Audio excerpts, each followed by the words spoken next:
And मैं ये health update video किसी रीज़न की वजह से बना रही हूँ। तो बहुत सारे लोग ये भी पूछ रहे थे मेरे से कि आपने एंडोस्कोपी करवाई है दोबारा जब आप ठीक हो गए थे उसके बाद या नहीं। हाँ, बहुत सारे लोग ऐसे भी कमेंट करते हैं कि आपने एचपी किट कितने दिन तक ली थी। हेलो एवरीवन, वेलकम और welcome back to my channel guys. So ये वीडियो होने वाली है kind of chit chat video जिसमें कि मैं अपना हेल्थ अपडेट देने वाली हूँ। मैंने आज से 6 महीने पहले अपना हेल्थ अपडेट दिया था और अभी तक भी आप सभी के वही कमेंट्स आते रहते हैं। क्या आपकी हेल्थ अब ठीक है? क्या आपकी एच पाइलोरी एंड जो आपके गट में अल्सर्स थे वो ठीक हो चुके हैं? आप क्या खा रहे हो, आप क्या नहीं खा रहे हो, प्लीज़ बताओ। एंड इसी तरह के कमेंट्स मेरे को बहुत ज़्यादा रिसीव होते हैं। एंड मैं ये हेल्थ अपडेट वीडियो किसी रीज़न की वजह से बना रही हूँ, तो वो आपको आगे वीडियो में पता चलेगा। इस वीडियो में मैं सब कुछ क्लियर करने वाली हूँ। मैं कैसी हूँ, मैं क्या खा रही हूँ, मैंने क्या एड ऑन किया है, क्या मेरी लाइफस्टाइल में कुछ चेंजेस आए हैं एंड क्या मैं जंक खा पा रही हूँ, बाहर का खाना खा पा रही हूँ, सारी चीज़ें मैं कवर कर लूँगी। जल्दी से वीडियो को स्टार्ट करते हैं। आई थिंक वीडियो थोड़ी सी लंबी रहेगी, वैसे तो मैं छोटी ही रखूँगी। स्टार्टिंग करते हैं। सबसे पहले हेल्थ का अपडेट ही दे देती हूँ मैं कैसी हूँ। आई थिंक मेरे बात करने के तरीके से एंड मेरे को देख के आप भी गेस कर ही पाओगे कि मैं बिल्कुल ठीक हूँ। मुझे किसी भी तरह की गट रिलेटेड इश्यूज अब नहीं होते हैं, जैसे कि इन्फ्लेमेशन, गैस बनना या फिर इरिटेशन होना, पेट में जलन होना, ये सारी चीज़ें खत्म हो चुकी है। ये सब कुछ ठीक हो चुका है, मुझे ऐसा कुछ भी फील नहीं होता है, ठीक है। एंड मुझे सिर्फ अभी भी एक दिक्कत होती है जो कि है कॉन्स्टिपेशन। ऐसा नहीं है कि कांस्टेंट रहता है, बट जब भी मैं ऐसा बाहर का जंक खा लूँ या बाहर से कुछ ऑर्डर करके खा लूँ या कुछ हैवी चीज़ खा लूँ, तो मुझे पता है कि 2-3 दिन मेरा कॉन्स्टिपेशन रहना है। एंड फिर कॉन्स्टिपेशन के लिए मैं लिक्विड डाइट पे चली जाती हूँ या फिर दिन में 2 बार लिक्विड डाइट कर लेती हूँ और फाइबर का इंटेक ज़्यादा कर देती हूँ, तो वो 2-3 दिन में अपने आप ही ठीक हो जाती है, जो कि मैं अब समझ चुकी हूँ अपने गट को। क्योंकि भाई अगर तुम किसी चीज़ से निकले हो ना, तो तुम नहीं ये सोच सकते कि अब मैं बिल्कुल पहले जैसा हो जाऊंगा। तो अब भले ही मुझे गैस नहीं बनती, मुझे इन्फ्लेमेशन नहीं होती, मुझे किसी तरह की कोई दूसरी दिक्कत नहीं होती, जलन वलन या हैवीनेस फील नहीं होती, बट कॉन्स्टिपेशन रहता है मेरे को। कौन भले ही कांस्टेंट ना हो, बट जब भी मैं कुछ ऐसा खा लूँ जो कि मेरा गट डाइजेस्ट करने में बहुत ही ज़्यादा मेहनत करता है, उसकी वजह से मेरे को कॉन्स्टिपेशन हो जाता है, ठीक है। मैंने सारे पॉइंट्स लिख रखे हैं सो दैट मैं भूलूँ ना कोई भी पॉइंट। मैं आई थिंक ये वीडियो दूसरी बार शूट करी हूँ क्योंकि पिछली वाली वीडियो में जो मेन पॉइंट था वो तो बताना ही भूल गई मैं। सो हाँ, तो मेरी हेल्थ का अभी यही अपडेट है कि मैं बिल्कुल ठीक हूँ। नेक्स्ट मैं कोई प्रिकॉशंस ले रही हूँ। मैं अभी पिछले 6 महीने से आई थिंक पिछले 4-5 महीने से मैं किसी तरह का कोई प्रिकॉशन नहीं ले रही हूँ। हाँ, ये मैं ज़रूर ध्यान रखती हूँ कि मुझे क्या चीज़ें नहीं खानी चाहिए, है ना। अगर मैं महीने में 10-20 बार बाहर का ही खाऊंगी, जंक ही खाऊंगी, तो ऑफ कोर्स मैं वापस उसी स्टेट में चली जाऊंगी, मुझे कोई ना कोई दिक्कत हो जाएगी। तो मैं किसी भी तरह का कोई भी प्रिकॉशन नहीं ले रही हूँ। मैं बस इतना ध्यान रखती हूँ कि मैं कुछ भी जंक बहुत ज़्यादा ना खाऊं एंड कुछ भी हैवी बहुत ज़्यादा ना खाऊं, कुछ भी स्पाइसी बहुत ज़्यादा ना खाऊं। मैं सिर्फ इतना ध्यान रखती हूँ। और हाँ, मैं स्पाइसी भी अब खा लेती हूँ। घर पे तो हमारा नॉर्मल ही खाना बनता है, स्पाइसी ज़्यादा तेल तूल भुना हुआ खाना नहीं बनता है, जैसे कि घर में सबका ही नॉर्मल खाना बनता है, मैं वही खाती हूँ।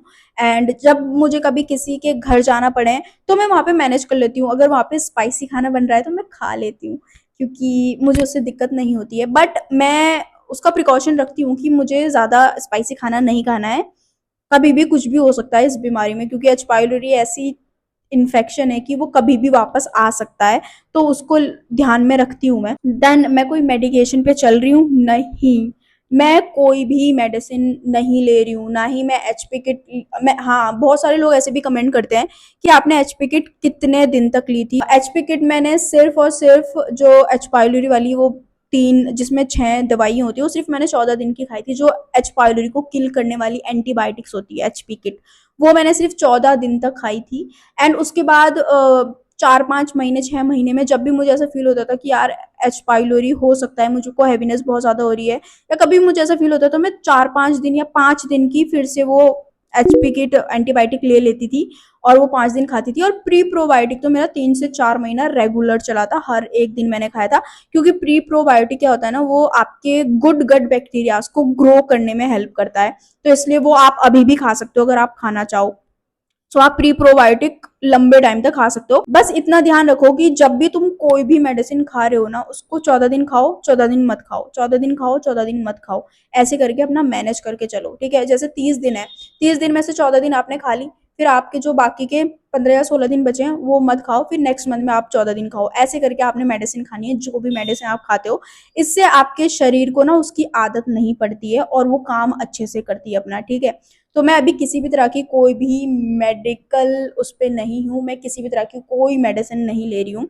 नाउ बहुत सारे लोग ये भी पूछ रहे थे मेरे से कि आपने एंडोस्कोपी करवाई है दोबारा जब आप ठीक हो गए थे उसके बाद या नहीं? नहीं, मैंने एंडोस्कोपी दोबारा नहीं करवाई क्योंकि मुझे एंडोस्कोपी बहुत ज़्यादा रिस्की लगती है, क्योंकि वही पाइप सबके अंदर जा रहा होता है एंड यू नेवर नो कि कब क्या दिक्कत हो जाए, क्योंकि वो वही सेम पाइप सबके अंदर जा रहा है। एंड तुमने देखा होगा जब आप एंडोस्कोपी करवाने जाते हो ना, तो जहाँ पे मैंने मैंने बहुत अच्छे हॉस्पिटल में एंडोस्कोपी करवाई थी। एंड वहाँ पे मैंने देखा जब मेरे से पहले एक आंटी गई एंड उसके बाद मेरा नंबर था, तो मैं जैसे वो आंटी बाहर आई मैं अंदर गई, तो वो पाइप ना फोर्सफुली, जैसे कार को धोने के लिए फोर्स वाला पानी नहीं होता, वैसा ही पानी उसको धोने वाला था। मुझे वहां से थोड़ा सा डर लगता है कि भाई किसी के गट में अगर कोई भी बीमारी हुई और वो पाइप सही से साफ ना हुआ और मैं फिर से मतलब रिस्क ही नहीं बनाना चाहती मैं, तो मैंने दोबारा एंडोस्कोपी नहीं करवाई। बट मैंने टेस्ट किया था, ये वाला किट मैंने यूज़ की थी, अमेजोन पे मिल जाती है पर थोड़ी सी एक्सपेंसिव है, 3-4 हज़ार की। इसमें आपके अल्सर ठीक हुए, एच पाइलोरी ठीक हुई नहीं हुई वो सब कुछ बता देता है। टेस्ट उसमें लिखा हुआ होता है आपको कैसे टेस्ट करना है। तो मैंने ये वाली किट से टेस्ट किया था एंड मैं नेगेटिव निकली थी, ना ही मेरे अल्सर थे ना ही मेरी एच पाइलोरी थी। एंड आई थिंक इसमें मैंने एक ही बार किया था। बाकी अगर तुमको एच पाइलोरी है, पेट में अल्सर है, तो सिंपल सी चीज़ है, तुम्हें गट में बहुत सारे इश्यूज फील हो जाएंगे, हैवीनेस फील हो जाएगी, तुमको जलन फील हो जाएगी, तुमको एसिड रिफ्लेक्स होने लग जाएगा। बहुत सारे साइंस होते हैं जिससे तुम्हें पता चल जाता है कि ओके पेट में कुछ दिक्कत चल रही है। बट मेरे साथ ऐसा कुछ हो ही नहीं रहा है, तो मैं एवं ही टेस्ट करती रहूं। सो मैंने एक बार टेस्ट किया था, मेरे को नेगेटिव निकला था एंड दैट्स इट, फाइन। तो अगर आपको भी ऐसा टेस्ट करना है खुद से ही, एंडोस्कोपी नहीं करनी है, तो आप 2-3 किट्स हैं, मैं यहाँ पे मैं नीचे डिस्क्रिप्शन में टैग कर दूंगी, सो आप ये बाय कर लेना। थोड़ी सी एक्सपेंसिव है बट पता चल जाता है कि तुमको है या नहीं। Now what I am eating, मैं क्या खा रही हूँ? मैं घर का नॉर्मल खाना खा रही हूँ। मेरे को मैं जंक बहुत कम खाती हूँ, मैं पहले भी बहुत कम खाती थी, अभी भी मैं बहुत कम खाती हूँ। महीने में मैक्स 4 से 5 बार हो गया हो, दैट्स इट। मैं जंक बिल्कुल भी नहीं खाती हूँ, ठीक है? तो मैं घर का नॉर्मल खाना, रोटी सब्जी दाल चावल यही सब खाती हूँ। एंड हाँ, कभी कभी पराठे सुबह पेल लेती हूँ मैं, क्योंकि पराठे मेरे फेवरेट हैं एंड हाँ मैं उनको अब डाइजेस्ट कर पाती हूँ, सो मुझे उसकी बहुत ज़्यादा खुशी है। सो मैं पराठे वगैरह खा लेती हूँ। एंड हाँ, रोटी और जैसे परांठे भी होते हैं ना, वो मिक्स आटे के बनाती हूँ मैं, क्योंकि ग्लूटन इस बीमारी में बहुत ज़्यादा दिक्कत करता है। आपके चावल में और आपके चावल में तो नहीं, आपके रोटी में ग्लूटन की मात्रा बहुत ज़्यादा होती है। तो रोटी को मिक्स मिक्स आटा बना लिया करो। जैसे मैं बेसन और गेहूं का आटा मिक्स करके करती हूँ। मैं 2 ही रोटी 2 ही परांठे खाती हूँ, तो चल जाता है इतना। तो मिक्स करके खाओ। बाकी मैं सब कुछ नॉर्मल खा रही हूँ। फ्रूट्स वेजिटेबल्स की क्वांटिटी मेरे खाने में हमेशा ज़्यादा रहेगी, फाइबर मेरे खाने में भरा भरा रहेगा। हाँ, एक चीज मैंने नई एड ऑन करी है, क्योंकि मैं जिम जाती हूँ, तो 1.5 साल से मैं जिम जा रही हूँ एंड पिछले 1 महीने से मैंने प्रोटीन ऐड करा है। पहले मैं ऐसे करती थी कि अंडे खा लेती थी, बट बीच में मैंने रेगुलर अंडे किए थे जब मेरे को थोड़ा सा ऐसा लगा कि मैं ठीक हूँ। अभी 6 महीने पहले से ही मैंने अंडे भी शुरू किए थे। जब लास्ट वीडियो आपको अपडेट वाली दी थी ना मैं, तब मैंने अंडे शुरू किए थे खाना। उससे पहले मैं प्रोटीन में भी जो घर का ही खाना है उसमें ही जो प्रोटीन मिल रहा था वही खा रही थी। बट अब मैंने प्रोटीन इनटेक करना शुरू किया है। नई चीज जो मैंने एड ऑन करी है वो है प्रोटीन। मैं प्रोटीन, प्लांट बेस्ड प्रोटीन खा रही हूँ, ओजीवा का ये वाला। मैं यहाँ पे डाल दूंगी क्योंकि अभी मैं स्टूडियो पे हूँ तो मेरे पे चीजें हैं नहीं, मैं जस्ट वीडियो बना रही हूँ। तो मैं ये वाला, मैं क्लिप डाल दूंगी यहाँ पे, ये वाला प्रोटीन खा रही हूँ, जो कि मैं, अगर मैं इसका इसका स्कूप जो होता है ना वो इतना बड़ा है, यहाँ पे क्लिप्स में आप देख लोगे, इसको मैं पूरा डाइजेस्ट नहीं कर पाती हूँ। मैंने 3-4 दिन इसको पूरा खाने की कोशिश करी जब मैंने इसको स्टार्ट किया, बट मेरे को कॉन्स्टिपेशन हो रहा था इससे, एंड पूरा एक्सट्रीम कॉन्स्टिपेशन हो रहा था मेरे को, लिटरली मैं फ्रेश नहीं हो पा रही थी। तो मेरे को समझ आ गया था भाई ये चीज़ मैं पूरी तो नहीं खा सकती, तो मैं इसको, अगर जैसे एक स्कूप में इसका 24 ग्राम होता है, तो मैं इसको 10 ग्राम ही ले रही हूँ, आधे से भी आधा लेती हूँ मैं इसको। तो ऐसे करके मैं इसको खाती हूँ एंड हाँ, ये मैं डाइजेस्ट कर लेती हूँ, 10 ग्राम प्रोटीन एक साथ खा लेती हूँ मैं। तो ये मैं बस ये चीज़ मैंने नई ऐड ऑन करी है, यही मेरे को आपको बताना था एंड मैं इसको डाइजेस्ट कर पा रही हूँ। अगर मैं इसको फुल खाती हूँ तो मुझे कॉन्स्टिपेशन हो जाता है, बाकी कोई दिक्कत नहीं होती, बस कॉन्स्टिपेशन हो जाता है। ऐसा भी नहीं है कि पेट हैवी फील होने लगता है, नहीं, बस कॉन्स्टिपेशन की दिक्कत होती है, दैट्स इट। देन उसके बाद अभी मैं ये हेल्थ अपडेट वीडियो क्यों बना रही हूँ, क्योंकि मैं अभी गई थी दिल्ली, ठीक है, एंड काफी लोग ये भी पूछ रहे थे कि अगर तुम कहीं जाते हो तुम खाने को किस तरह मैनेज करते हो। सो पहले जब मेरे को थोड़ा, मैं इसके बीमारी के इर्द गिर्द थी, अभी तो मैं नहीं मैनेज कर रही हूँ खाना, वो मैं आपको अभी आगे बताने वाली हूँ। बट जैसे मैं पहले जाती थी ना, तो मैं खाना कैसे मैनेज करती थी वो मैं बता दूँ। उसके लिए आपको मेंटली थोड़ा सा स्ट्रांग होना पड़ेगा, क्योंकि आम बंदा तो ये नहीं कर पाएगा। अगर तुम कहीं घूमने फिरने जा रहे हो तो भाई तुम खाने के लिए, खाना एक्सप्लोर करने जा रहे हो वहां पे, है ना, तो नहीं कर पाते हैं बहुत सारे लोग। बट मैं तब बीमार थी, मैं बहुत सारी चीजों से गुजर रही थी, तो मैं मैनेज करती थी अपना खाना। तो सुबह मॉर्निंग में मैं खाती थी सैलेड सैंडविच, मैं मंगवाती थी, ऑर्डर करती थी सैलेड वाले सैंडविच। भाई चलो ठीक है, अगर ज्यादा रिस्की नहीं तो बहुत ही कम रिस्की होता है, अगर तुम सेफ खाना खा रहे हो बहुत ही कम रिस्क होता है उसमें कि कुछ गलत आ जाए, क्योंकि सैलेड है, उसमें टमाटर है, अनियन है एंड खीरे हैं, ठीक है, और ब्रेड है, तो वो बहुत ही कम रिस्की हो जाता है। तो मॉर्निंग में मैं अपना जो क्या बोलते हैं ब्रेकफास्ट में ऐसे करती थी। देन उसके बाद लंच में मैं मोस्टली ऐसे करती थी कि दही मंगवा लेती थी और चावल ऑर्डर करती थी, ठीक है। तो दही में भी एक चीज ध्यान रखना, मैं इतनी खुश हुई थी जब ये रिसर्च बाहर आई, किसी तो यूट्यूबर ने रिसर्च करी थी उनके अमूल के दही, पैकेट वाले दही की, एंड कटोरी वाली दही की भी की थी। बट पैकेट वाले दही में पूप के बैक्टीरियाज निकले थे बहुत ही हाई मात्रा में। भाई जब मुझे पता चला ना, मैंने भगवान को हाथ जोड़े, मैंने हमेशा वो कटोरी वाली दही खाई, और कटोरी वाली दही की जब रिसर्च करी तो उसमें नहीं थे कोई भी बैड बैक्टीरियाज नहीं थे। मैं इतनी खुश हुई, मन का भाई साहब, चलो मैंने जो भी किया थोड़ा अच्छा ही किया। सो अगर आप कभी भी दही मंगाते हो अमूल की, तो वो कटोरी वाली दही मंगाना, एंड चावल दिन का खाना आप ऐसे मैनेज कर सकते हो। रात में अगेन आप सैलेड सैंडविच खा सकते हो या फिर सैलेड ही खा सकते हो। मैं सैलेड ही खाती थी, बहुत सारे टमाटर काटती थी एंड बहुत सारे खीरे काटती थी एंड वही खा लेती थी, और एक आधा फल खा लेती थी, बस मैं इसी तरह से अपना खाना मैनेज करती थी। बहुत ज्यादा मुश्किल होता था बट मैं करती थी, ठीक है। तो खाना मैनेज इस तरह से मैं करती थी। अगर आप ऐसे खाना मैनेज कर सकते हो तो खा सकते हो। दही चावल में नमक भी डालती थी मैं, हाँ, सेंधा नमक लेके जाती थी मैं अपने साथ। सो ये हो गया खाना कैसे मैनेज करना है अगर तुम बाहर जा रहे हो, ठीक है। नाउ नेक्स्ट, अभी गई थी मैं दिल्ली, ठीक है। दिल्ली में जाके, दिल्ली से आने के बाद ही मैंने डिसाइड कर लिया था मैं एक हेल्थ अपडेट बनाने वाली हूँ, एंड मैं फिर से अपना गट रीसेट स्टार्ट करने वाली हूँ 3 से 4 दिन का। आई थिंक 3 दिन का ही करूंगी, क्योंकि उसके बाद 2 हफ्ते का तो वैसे ही हो जाएगा। अभी वो मैं आगे एक्सप्लेन करूंगी आपको। नाउ मैं दिल्ली गई थी एंड दिल्ली में मेरी बहन का काम था तो मैं उसके साथ गई थी, एंड मैं 3 दिन लगा के आई हूँ दिल्ली में। वहां का एयर की क्वालिटी इतनी ज्यादा बेकार है, इतना ज्यादा पॉल्यूशन है कि लिटरली जब तक मैं एसी वाले रूम में हूँ वहां पे शायद एयर की क्वालिटी ठीक रही होगी, बट जैसे ही मैं थोड़ा सा ट्रेवल इधर उधर जाने के लिए रैपिडो या कैब कर रही हूँ, मेरे को सफोकेशन हो रही है, मेरे को सांस लेने में दिक्कत हो रही है। एंड प्लस जब आप सांस लेते हो ना, तो आप पूरा अंदर पेट तक, फेफड़ों तक सांस लेते हो ऐसे, तो पूरा अंदर तक जाता है, ठीक है। नाउ जो मैं पूरा सांस ले रही हूँ ना, मेरे पेट में जलन हो रही है उसकी वजह से।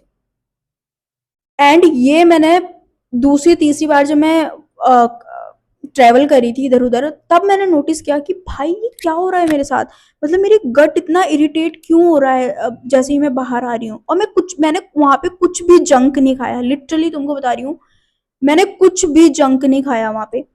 एंड मुझे पता नहीं क्या हो रहा, मेरे को जैसे ही मैं सांस ले रही हूँ मेरे गट में मुझे जलन फील हो रही।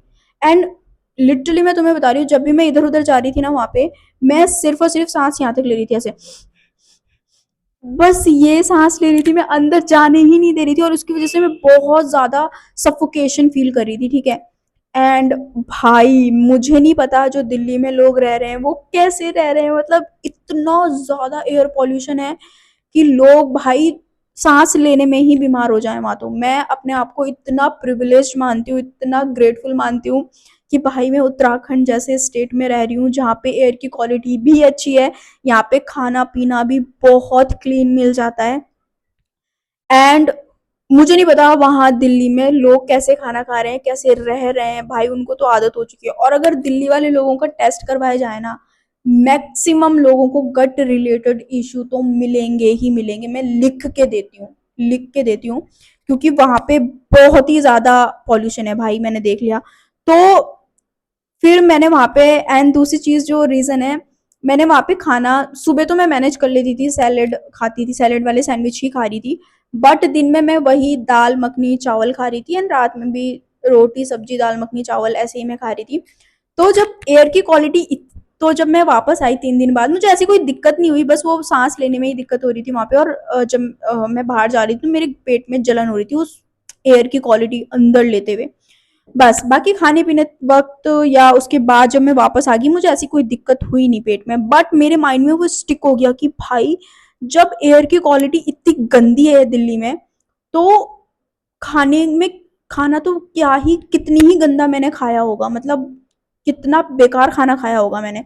तो वो मेरे को एक रिग्रेट मेरे अंदर रह गया कि मैंने वहां पे मैनेज नहीं किया खान पान में, एंड मैंने बाहर का ऑर्डर करके खा लिया। क्योंकि बाहर आपको नहीं पता कि आपको कैसा खाना मिल रहा है, क्या जूठा दे रहे हैं वो किसी का पैक करके, क्या किस पतीले में बनाया, कितना अनहाइजीनिक रहा होगा वो एरिया जहाँ से खाना आया है।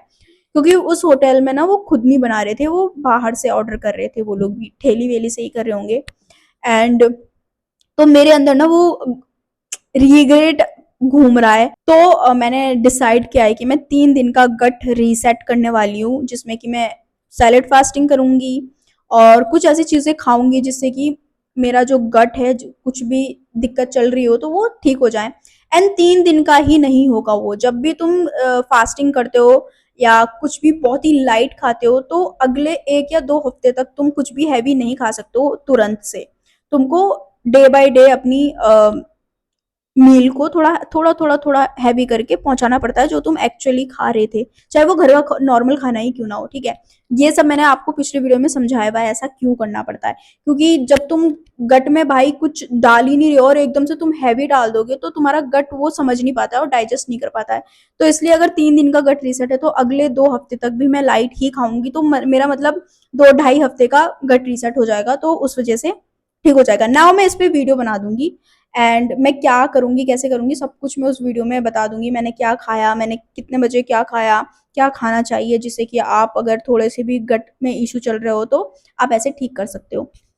ठीक है, मैं तो सिर्फ 3 दिन का करूंगी, बट आपको रेगुलर करना पड़ेगा अगर आपका गट में कोई दिक्कत है। मेरे गट में कोई दिक्कत नहीं है, बट मेरे को खुद को ऐसा लग रहा है कि मुझे कर लेना चाहिए, क्योंकि मैं इतने पॉल्यूटेड एरिया से आई हूँ अभी। तो आई थिंक मुझे एक रीसेट दे देना चाहिए अपने गट को। सो या ये थी दिल्ली की स्टोरी। क्योंकि दिल्ली में मुझे नहीं पता भाई दिल्ली के लोग कैसे रह रहे हैं इतने ज्यादा पॉल्यूशन में, इतना भाई कैपिटल है वो हमारी कंट्री का, एंड इतना बुरा हाल कर रखा है उसका। मुझे लिटरली मैं देख के हैरान हो गई थी कि लोग वहां पे सांस भी कैसे, मतलब जब मैं सांस ले रही थी ना, मुझे उस ऑक्सीजन तो थी ही नहीं, ऑक्सीजन की मात्रा इतनी कम थी ना उस एयर में, बट उसमें ऐसी नाले की गंदगी आ रही है, वो सब कुछ मैं फील कर पा रही हूँ कि कितनी तरह की स्मेल्स उसमें थी। तो बहुत ही ज्यादा पॉल्यूशन है भाई, बहुत ही ज्यादा पॉल्यूशन है। नाउ ये थी मेरी, आई थिंक मैंने सब कुछ आपको क्लियर कर दिया, मैं क्या खा रही हूँ, मैंने क्या खाया। एंड अगर तुमको ठीक होना है ना, जैसे अगर तुम्हें एच पाइलोरी इन्फेक्शन है या तुम्हारे गट में अल्सर्स हैं, जिनके तो अल्सर्स है ना भाई, तुम तो ऐसे ठीक हो ही नहीं सकते। तुम्हें तो हफ्ते के 3 दिन का गट रीसेट रखना ही पड़ेगा, और साथ में तुम्हें लाइट फूड ही खाना पड़ेगा। ऐसा खाना खाना पड़ेगा जिससे कि तुम्हारी जो गट है ना वो ठंडा फील करें, चाहे तुम्हारे एच पाइलोरी हो, चाहे तुम्हें गट से कोई भी इशू हो। तो अगर तुम, मैं तुम्हें 3 चीजें बताती हूँ, अगर तुम्हें अपने गट को ठंडा रखना है, नारियल पानी ऐड कर दो। ठीक है, वो तुम्हारे गट को बहुत ठंडा रखेगा। हफ्ते में 2 दिन नारियल पानी खाली पेट पीना शुरू कर दो। ठीक है, देन उसके हफ्ते में 200 रुपए तुम अपने गट के लिए दे सकते हो भाई। देन उसके बाद अगर तुम्हें नारियल पानी नहीं पीना है या नारियल पानी भी पी रहे हो, दिन में तुम छाछ, दही मत खाओ, दही थोड़ी हैवी होती है डाइजेस्ट करने में, तुम छाछ बना के पी सकते हो। दही में एक दो दिन में एक दो बार छाछ बना के पी लो उसमें काला नमक डाल के। तीसरी चीज, सुबह भाई मैं तुम्हें एक स्टोरी बताती हूँ। अभी कुछ महीने पहले ना हमारे घर में वो खराब हो गया था, हमारा फिल्टर, पानी का फिल्टर। ठीक है। अब पानी का फिल्टर खराब हुआ और हमने ना ध्यान ही नहीं दिया, हम फ्रेश पानी जो घर में आ रहा है उसी को भर रहे हैं, उसी को पी रहे हैं। ठीक है। तो दो तीन एक दो हफ्ता बीता और एक महीने तक फिल्टर खराब रहा हमारे घर में। ठीक है। हमने ध्यान ही नहीं दिया, उसको ठीक ही नहीं करवाया, तो हम फ्रेश पानी ही पी रहे थे जो फ्रेश नलके में आता है। अब फ्रेश पानी नहीं होता, वो बोलने के लिए फ्रेश होता है बट वो फ्रेश नहीं होता, वो बड़ी टंकी में स्टोर होता है। आपने देखा होगा कि मोहल्ले मोहल्ले में ना एक बड़ी टंकी लगी होती है, वहां से वो पानी आता है। उस टंकी में भी हफ्ते दो हफ्ते का पानी स्टोर रहता है और उसमें हमें नहीं पता कितने दिन का पानी स्टोर है। तो मैं वही पानी डायरेक्ट पी रही थी, ना उबाल रही थी ना कुछ, क्योंकि मुझे लगा फ्रेश पानी है। बट वो मेरे को तब क्लिक हुआ कि भाई फ्रेश पानी कैसे होगा वो, जब मेरे को पेट में थोड़ी प्रॉब्लम फेस करने लगी मैं। मेरे को क्या हुआ, मेरे को ना हैवीनेस, ब्लोटिंग रहने लगी मेरे पेट में, एंड थोड़ा थोड़ा हैवी फील होने लगा। मैं सोच रही भाई मैं तो कुछ ना जंक खाती हूँ ना मैं बाहर का ज्यादा खाती हूँ, तो ये क्यों ऐसा हो रहा है, मतलब क्यों ऐसा हुआ। सो देन मैंने अचानक से मेरे, वो पता नहीं कैसे गया लेकिन गया, मैं 2-3 दिन से नोटिस कर रही हूँ मेरा पेट बहुत हैवी फील हो रहा है, मैं परेशान हो गई। उनका भाई मेरा कुछ मेरे साथ कुछ फिर से तो नहीं स्टार्ट हो रहा है। देन मैंने नोटिस किया कि मैं घर का फ्रेश पानी, नल वाला पानी पी रही हूँ क्योंकि फिल्टर खराब है। तो भाई मैंने तुरंत अगले दिन से क्या करा, मैं उबाला हुआ पानी पीने लगी। और हमारे घर में ना गिलोई है, गिलोई के बारे में सर्च करना, उसको अमृत बोला जाता है। ठीक है। गिलोई, अगर तुम गिलोई का पानी पी रहे हो तो तुम्हारा बुखार जुकाम तो ऐसे ही ठीक हो जाता है, और पेट के लिए भी वो बहुत ज्यादा अच्छा होता है। हमारे घर में बाहर गिलोई रखी लगी रहती है, तो मम्मी पीती है गिलोई सुबह गर्म पानी में, मतलब उबाल लेती है उसको तो पीती है।